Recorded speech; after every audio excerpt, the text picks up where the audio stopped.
ako'y tunay na nananabik at lubos-lubos ang kasiyahan ng aking kalooban. Habang kayo ay mga abala at aking napagmamasdan sa araw-araw ng inyong buhay, na kailanman hindi ninyo nakakaligtaan ang mga tungkulin na inyong pinangalagahan. Tinanggap ng buong puso, buong kababaan ng kalooban, upang ito man ay pagsulikapan ng bawat isa, ganapin ng naayon sa kalooban ng Diyos. Dahil umaasa kayo at sumasagot sa Diyos na makapangyarihan sa lahat, walang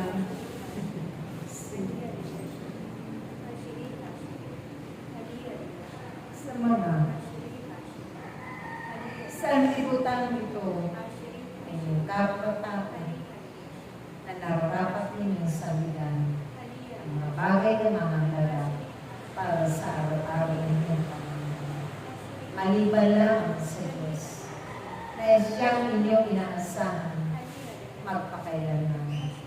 Kaya't sa pagtawag ninyo sa Trina, kung hinahin na buong puso ninyo, inaalala ang mabubuting bagay. Kinalimutan na ninyo ng tuluyan at tinalikuran ang mga masasama at unti-unti kayo magpahanggang sa ngayon. Tinabago ng Diyos sa pamamagitan ng inyong mga paghingi sa Kanyang kadakilan at kapulitan. Walang maililihim sa Diyos aking mga anak sa lahat ng inyong mga ginagawa.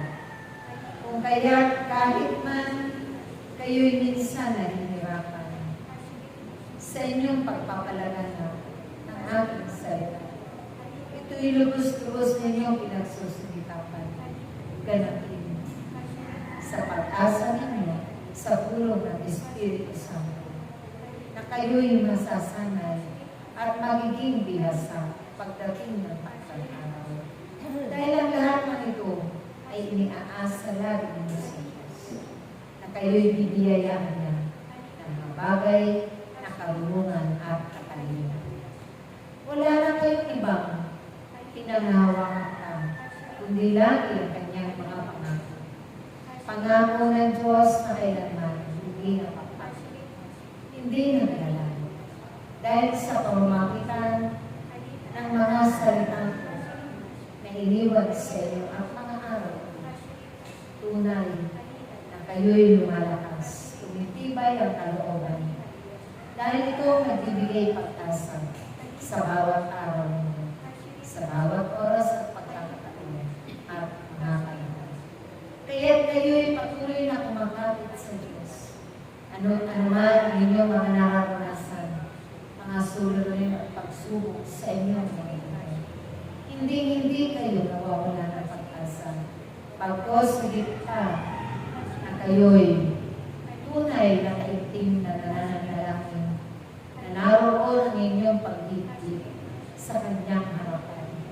Pagmamaawa na naway kay gawad ng Diyos, hindi lamang kapatawaran, mga pagkanawa sa inyong kakulangan, kundi sa lahat ng oras na kayo'y kumikilos at pinapangalaman ang kanyang kawalan.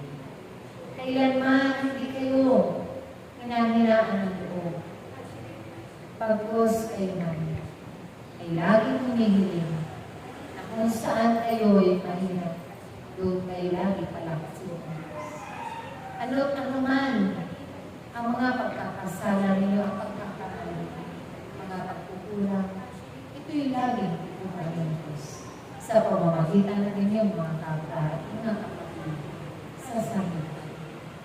Kaya kayo man ay nagpupuri at umaawit sa Diyos ng buong pusong kagalakan, buong katotohanan, dahil ito na lamang ang inyong pag-asa na aking salita at mga katuan sa inyong mga buhay na magbigay buhay kasiyahan, kasiyahan, at kapatagan, magpakailanman.